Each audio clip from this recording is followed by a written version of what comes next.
Right, good morning and welcome back to the Crony Bikers channel, and today I've brought my bike in for its 600 mile service, my NC750, and the kind guys here at Virtue Honda in Nottingham, Gabriel, has kindly letting me out on this NT1100, and it's the DCT one, so I'm really interested to find out how it compares to my NC750.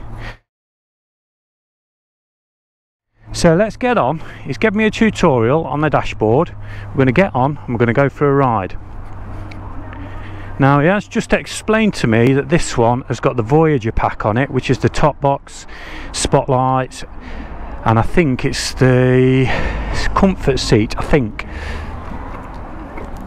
Right, straight away it feels heavier, obviously, quite a bit heavier, weighty. It feels like a chunk of metal to move about. We've got the fancy dashboard, touch screen, 6.5 inch TFT. This is all familiar to me. Mine's only got D though, not DS, and I don't have cruise control. But we'll pop it into drive. We're in urban. Take it steady, and we'll go and see what this bad boy's like. Right, straight away, it's smooth away.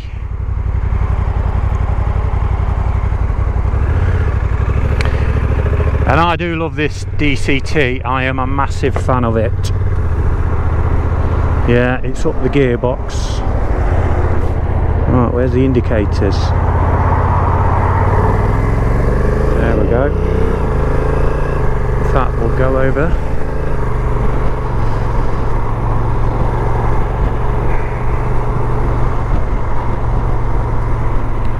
Right then,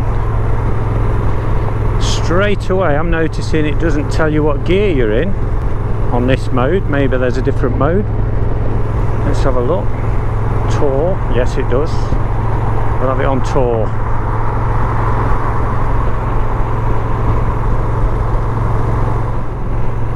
It's got a much bigger frontal area than my bike, my NC750. Imagine you can bang down, yes. Tell you what we'll do, we'll jump on the motorway, because that's where this bike's going to be spending most of its time, on the motorway. We've got cruise control as well, let's set that. Right, that's cruise control. Set is down, resume is up.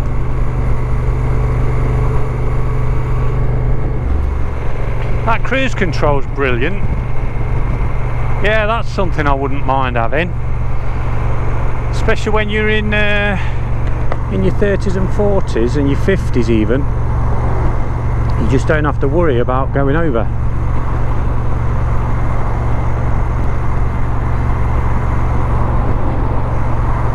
And then of course you touch the brakes and it knocks it off. So yeah, what's it like on roundabouts? I mean, it's a weighty bike, it's a 238 kilos I believe. So roundabouts, yeah, the weight, like normal, the weight fades away, doesn't it, when you're rolling. Now we're on a 70, so let's see what it's like 70. We'll set the cruise control. So that's interesting. 4,000 revs is 74 mile an hour in 6. That's in Tour mode. 88 mile an hour at 4,000 RPM. So this bike has actually got longer legs than the NT1100. That's quite surprising. Now then, I'll tell you what has surprised me. I'm getting quite a bit of wind buffeting coming around here. Yeah, the wind is right there. So the wind is coming right across the top of my crash helmet. Oh, that's quite bad actually. But it's got the little winglets which I can already feel are keeping the wind off my hands.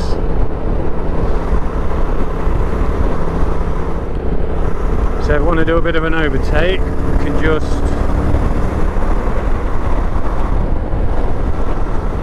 Yes, it's got quite a decent amount of pull. I think we'll come off here and we'll have a look.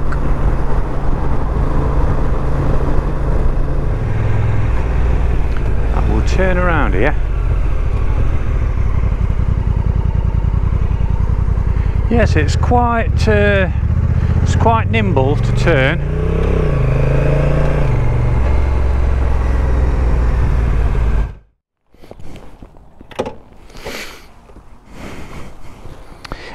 Right, let's see what it's like for putting itself on the big stand. Right, so you've got to move that one out of the way to start with. Oh, that's quite easy actually, that is. So there it is, the NT1100 DCT.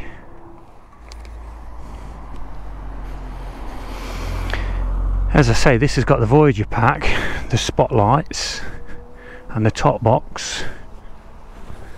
Is that a extra? I think it comes with a tank bag as well, which isn't on this one. Now this it's got a USB and the 12-volt socket, which is brilliant because everybody puts one of those on. It's got the handbrake as well. That's quite nice actually. Mine's just a plastic one on the NC. That's a nice bit of diamond cut aluminium, shall we say. Stick around till the end of the video because I've got a quite interesting spanner to throw in the works about this bike, if you're interested. This bike comes in at £13,500 in the UK for the DCT one. The manual one, 6-speed manual, is £1,000 cheaper, and it's a bit similar with the NC750. The DCT one is 800 quid more. It's got a 20.4 litre fuel tank, which should be enough for 250 miles. In fact, we'll have a look what the MPGs are. Let's turn it on. It's got this lovely 6.5-inch TFT touchscreen, but you've also got the little indicator up there for your important stuff. But it does take a bit of time to wind up, doesn't it? Look, there you go. Right, so this is saying average consumption almost 50 to the gallon. That's not bad, is it? And that's over the course of 160 miles, so that's not too bad. Now it weighs 238 kilos, but it doesn't feel, it's like all bikes, it melts away. But the thing is, and this is why I bought the NC750, it's alright having 240, 250, 260 kilos when you're on tour, that's fine. But when you get back home and you've got to reverse it into your garage and you've probably got to go around the car to get it in, that's when you want a lighter bike. And that's why I opted for the NC750 instead of this one. Plus the price, obviously. Now it's got 820mm seat height, which is 20mm more than the NC that I've got. It's about 100 horsepower and around about the same Newton meters of torque. It's got self-cancelling indicators, cruise control, as you can see. There's 5 rider modes, 2 of which you can configure yourself, so you can put it into a right sporty setup, which I haven't delved into that just yet. It's got a lovely nice pearl white paint. The paint's lovely. It's got heated grips and the centre stand as standard. Now that is an essential. You can't, with a chain, when you've got a chain driven bike, I think you should always get the centre stand, because you can't maintain your chain without one really. Well, you can, but it's a lot of faffing about. I've actually ordered the Honda one for my NC, which I'll be putting on myself. Also, I don't know if you'd need it, but this bike has actually got wheelie control. So we're going to get back on. Let's get it off the centre stand. Let's see what that's like. Yeah, that's dead easy. That's really easy. In fact, that was easier to get off. That was easier to get off the centre stand than my CB500 was. So we'll start her up. Now this menu, I don't think I'm even going to get to grips with all these buttons on this short test ride. Tour. User 2, user one. Alright, yeah. A nice selection of dashboards. We'll have a mess about with them while we're riding. Oh, I've dropped my sunglasses. Oh yeah, just let me show you one other thing. The family resemblance. I mean, how similar does that look to my ADV 350? You can tell they're related. Now look at that. Look at that for a family resemblance. Hey?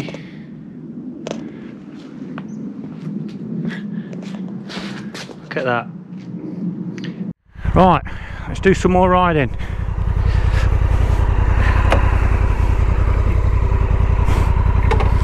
Now I don't even know how to turn the spotlights on, but we won't worry about that. So we're in user 2, so let's go. There's nothing coming. Yes, it obviously, I mean, don't get me wrong, the NC750, that feels like the torque is pushing you away when you go. But this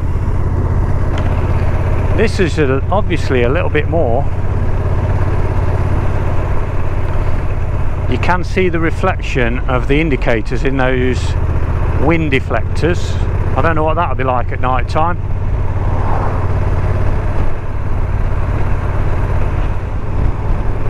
Right, we're coming into nationals now, so we'll give it a fistful and see what happens. It's in user 2, right, go. Oh yeah, that's nice.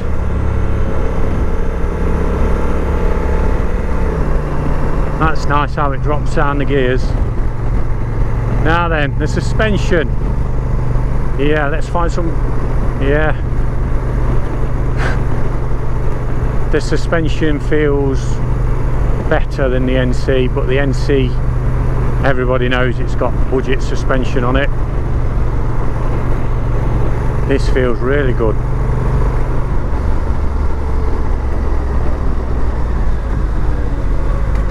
Even there. Yeah, it feels really nice in the bends.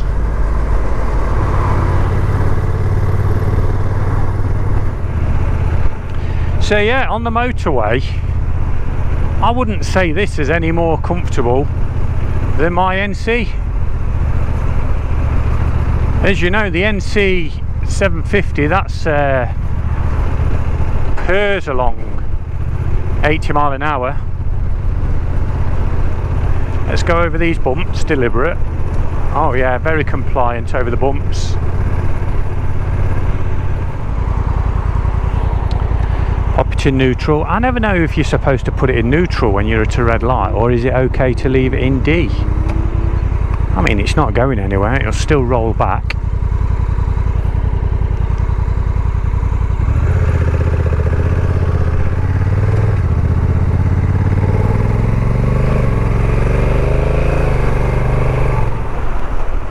And I do love these DCTs because you can rock up to the traffic lights. You don't have to do anything with your left hand. So if you want to put your visor up or wipe your visor or fiddle about with something, you can, because you've got a free arm and a free foot.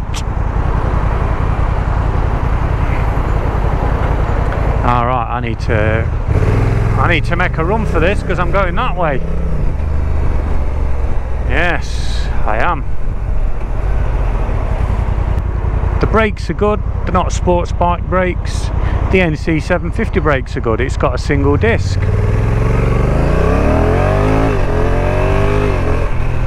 Oh yeah, I tell you what, that little bit of acceleration then, I did feel the front starting to come up. Thankfully it's got the anti-wheelie control, so that's good. I must have it in the full power now then. Now this is a complete different experience.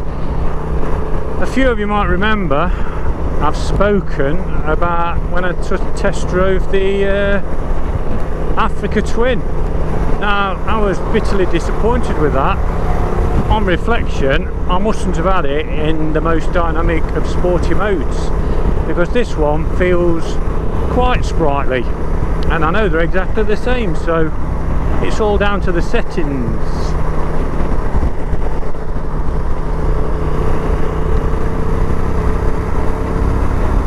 Obviously, comparing this to the NC750 is a little bit unfair. This is a proper full-on tourer with all the whistles and bells that you don't get on my bike, but you've got to pay the premium to get all those things, which is understandable.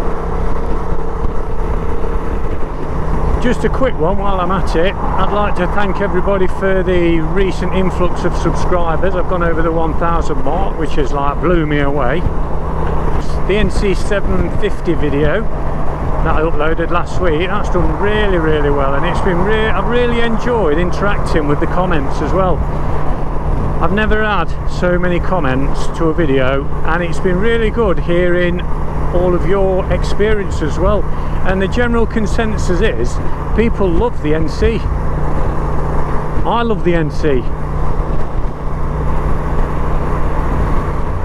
I'll tell you what I should have done. I'll tell you what, we'll come off. I should have put the screen down, because sometimes having the screen down, hang on, let's see if we can, yeah, there you go. So you can do it, you can push it down while you're riding. No, that's made it worse.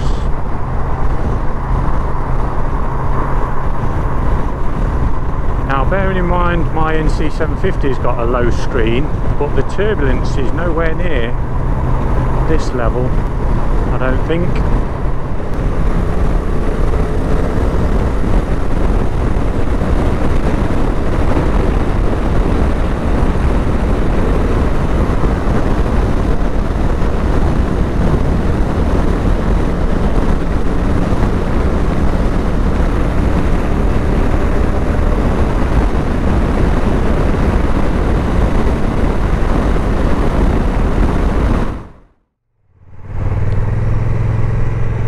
Now this DCT, a lot of people, and my girlfriend's one of them, they just dismiss it. Just dismiss it offhand. And my girlfriend's prime example, she'll say, why would I want to ride a motorbike that's automatic when I've passed my test on a manual and I'm going to ride a manual? And I hear that a lot, but it's usually from people that haven't ridden the DCT. I mean, I'm a convert now, I'll be honest with you.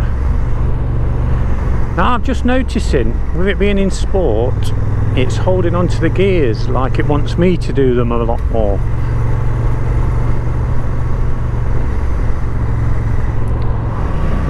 And bikes nowadays, you can't buy a rubbish bike nowadays.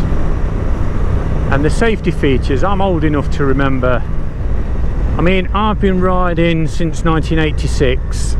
And I passed my test on a 125 like you do, and my first big bike was a 1984 Kawasaki Z750, the 4-cylinder one.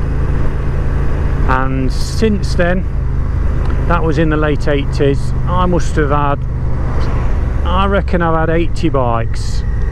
I reckon I've owned around 80 bikes. I've had the X-Ups, I've had the ZX9R, I've been through the sports bike phase, I've been through the supermoto phase, I've been through the naked phase, FZ1 Yamaha, bit of a hooligan bike with the R1 engine in.